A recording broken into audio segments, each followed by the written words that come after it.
Hello, Mark. My name is Joy Li Chenshen, and my student number is S04411015, and I'm a sophomore. I'm going to read a speech titled "The First Secret of Design is Noticing," and the speaker is Tony Fadell. In the great 1980s movie, The Blues Brothers, there is a scene where John Belushi goes to visit Dan Aykroyd in his apartment in Chicago for the very first time. It's a cramped, tiny space, and it's just 3 feet away from the train track. As John sits on Dan's bed, a train goes rushing by, rattling everything in the room. John asks, "How often does the train go by?" Dan replies, "So often, you won't even notice it." And then something falls off the wall. We all know what he's talking about. As human beings, we get used to everyday things really fast. As a product designer, it's my job to see those everyday things, to feel them, and try to improve upon them. For example, see this piece of fruit. See this little sticker. That sticker wasn't there when I was a kid, but somewhere as the years passed, someone had the bright idea to put that sticker on the fruit. Why? So it could be easier for us to check out at the grocery counter. Well, that's great. We can get in and out of the store quickly. But now there's a new problem. When we get home and we are hungry and we see this ripe, juicy piece of fruit on the counter, we just want to pick it up and eat it. Except now we have to look for this little sticker and dig at it with our nails, damaging the flesh, then rolling up that sticker. You know what I mean? And then trying to feel it off your fingers. Applause. It's not fun, not at all. But something interesting happened. See, the first time you did it, you probably feel lost feeling. You just wanted to eat the piece of fruit. You felt upset. You just want to dive in. By the 10th time, you started to become this upset and you just started peeling the label off. By the 100th time, at least for me, I became numb to it. I simply pick up the piece of fruit, dug at it with my nail, tried to feel it off, and then wonder, was there another sticker? So why is that? Why do we get used to everyday things? Well, as human beings, we have limited brain power, so our brains encode the everyday things we do into habits so we can free up space to learn new things. It's a process called habituation, and it's one of the most basic ways as humans we learn. Now, habituation isn't always bad. Remember learning to drive? I sure do. Your hand clench and 10 and 2 on the wheel, looking at every single object out there. The car, the light, the pedestrian. It's a nerve-wracking experience, so much so that I couldn't even talk to anyone else in the car, and I couldn't even listen to music. But then something interesting happened. As weeks went by, driving became easier and easier. You habituate it. It started to become fun and second nature, and then you could talk to your friend again and listen to music. So there's a good reason why our brain habituate things. If we didn't, we notice every little detail all the time. It would be exhausting and we have no time to learn about new things. But sometimes habituation isn't good. If it stops us from noticing the problems that are around us, well, that's bad. And if it stops us from noticing and fixing those problems, well, that's really bad. Comedians know all about this. Jerry Seinfeld's entire career was built on noticing those little details, those idiotic things we do every day that we don't even remember. He tells us about the time he visited his friend and he just wanted to take a comfortable shower. He reached out to grab the handle and turned it slightly one way, and it was 100 degrees too hot. And then we turned it the other way, and it was 100 degrees too cold. He just wanted a comfortable shower. Now we all have been there. We just don't remember it. But Jerry did, and that's a comedian's job. But designer, innovator, and entrepreneur, it's our job to not just notice those things, but to go one step further and try to fix them. See this person. This is Mary Anderson. In 1902 in New York City, she was visiting. It was a cold, wet, snowy day, and she was warm inside a streetcar. As she was going to her destination, she noticed the driver opening the window to clean off the excess snow so he could drive safely. When he opened the window, though, he left all this cold, wet air inside, making all his passengers miserable. Now, probably, most of those passengers just thought, it's a fact of life. He's got to open the window to clean it. That's just how it is. But Mary didn't. Mary thought, what if the driver could actually clean the windshield from the inside so that he could stay safe and dry and the passenger could actually stay warm? So she picked up her sketchbook right then and there, and began drawing what would become the world's first windshield wiper. Now, as a product designer, I try to learn from people like Mary to try to see the world the way it really is, not the way we think it is.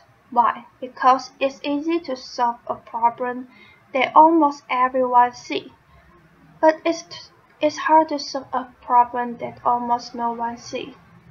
Now, some people think you are born with this ability or you are not, as if Mary Anderson was hardwired and birthed to see the world more clearly.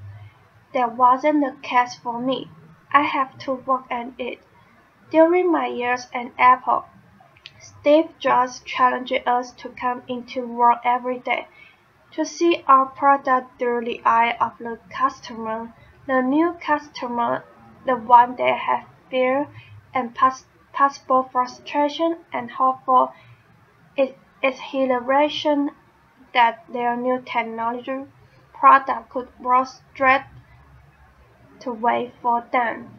He called it staying beginner and want to make sure that we focus on those tiny little details to make them faster, easier, and seamless for the new customer. So I remember this clearly in the very early days of the iPod, see back in the 90s. Being a gadget freak like I am, I would rush out to the store for the very latest gadget. I would take all the time to get to the store. I will check out. I come back home. I start to unbox it. And then there was another little sticker, the one that said, "Charge before use." What? I can't believe it. I've just spent all this time buying this product and now I have to charge before use. I have to wait what feels like an eternity to use that COVID new toy. It was crazy. But you know what? Almost every product back then did that. When it had battery in it, you have to charge it before you use it. Well, Steve noticed that and he said, "We are not going to let that happen to our product." So what did we do? Typically, when you have a product that has a hard drive in it, you run it for about 30 minutes in the battery to make sure that hard drive is going to be working years later for the customer after they put it out of the box. What did we do instead? We ran that product for over 2 hours well, first off, we could make a higher quality product. Be easy to test and make sure it was great for the customer, but most importantly, the battery can fully charge right out of the box ready to use, so that customer, with all that its iteration, could just start using the product. It was great, and it worked. People like it. Today, almost every product that you get that's battery power comes out of the box fully charged, even if it doesn't have a hard drive. But back then, we noticed that detail and we fixed it. And now everyone else does that as well. No more charge before use. So why am I telling you this? Well, it seems an invisible problem, not just the obvious problem that's important, not just for product design, but for everything we do. You see, there are invisible problems all around us, ones we can solve, but first we need to see them, to feel them. So I'm hesitant to give you any tips about neuroscience or psychology. There's far too many experienced people in the tech community who would know much more about that than I ever will. But let me leave you with a few tips that I do, but we all can do to fight habituation. My first tip is to look broader. You see, when you are tackling a problem, sometimes there are a lot of steps and that to that problem, and sometimes a lot of steps after it. If you can take a step back and look broader, maybe you can change some of those boxes before the problem. Maybe you can combine them. Maybe you can remove them altogether to make that better. Take thermostat, for instance. In the 90s, when they first came out, they were really simple to use. You could turn them up or turn them down. People understood that, but in the 1970s, the energy crisis struck, and customers started thinking about how to save energy. So what happened? The thermostat designer decided to add a new step. Instead of just turning up and down, have to program it. You could tell it the temperature you want at a certain time, known as sync grade. Every thermostat had started adding that feature, but it turned out that no one saved my energy. Now, why is that? Well, people couldn't predict the future. They just don't know their ways who change season to season, year to year. So no one was saving energy. And what happened? The thermostat designer went back to the drawing board and they focused on the programming step. They made better UIS. They made better documentation.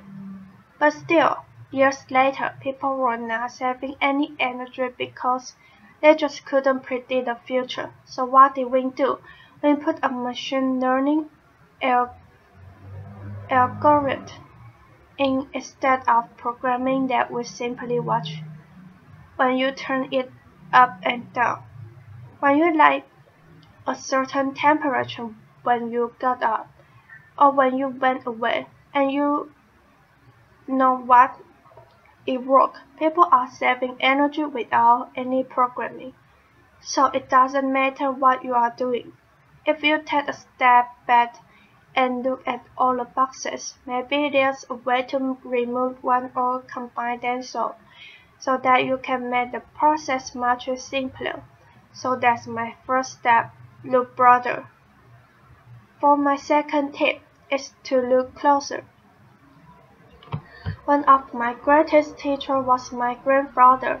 He taught me all about the world. He told me how things were built and how they were repaired, the thought and technique necessary to make a successful project. I remember one story he told me about screw and about how you need to have the right screw for the right job. There are many different screws: wood screw, metal screw, anchor, concrete screw. The, the list went on and on. Our job is to make products that are easy to install. For all of our customers that sell without professional. So what did we do? I remember that story that my grandfather told me. So we thought, how many different screws can we put in a box? Was it going to be 2, 3, 4, 5? Because there's so many different weight types. So we thought about it, we optimized it, and we can always these 3 different screws to put in the box. We thought that we was going to solve the problem, but it turned out it didn't. So we shipped the product, and people wasn't having a great experience. So what did we do? We went back to the drawing board just instantly after we figured out we didn't get it right, and we designed a special curve, a custom curve, much to the chagrin of our investor. They were like, "Why are you spending so much time on the little screw? Get out there and sell more." And we said, "We will sell more if we get this right." And it turned out we did. What with that custom little screw, there was just one screw in the box that was easy to mount and put on the wall. So if we focus on those tiny details, the one we may not see and we look at them as we say, are those important, or is that the way we always done it? Maybe there's a way to get rid of those. So my last piece of advice is to think younger. Every day, I'm confronted with interesting questions from my 3 young kids. They can up with questions like, why can cars fly around traffic? Or why don't my shoelace have Velcro instead? Sometimes those questions are smart. My son came to me the other day and I asked him, go run out to the mailbox and check it. He looked at me, puzzled, and said, why doesn't the mailbox just check itself and tell us when it has mail? Laughter. I was like, that's a pretty good question. So then, ask tons of questions, and sometimes we find out we just don't have the right answer. We say, son, that's just the way the world works. So the more we expose to something, the more we get used to it.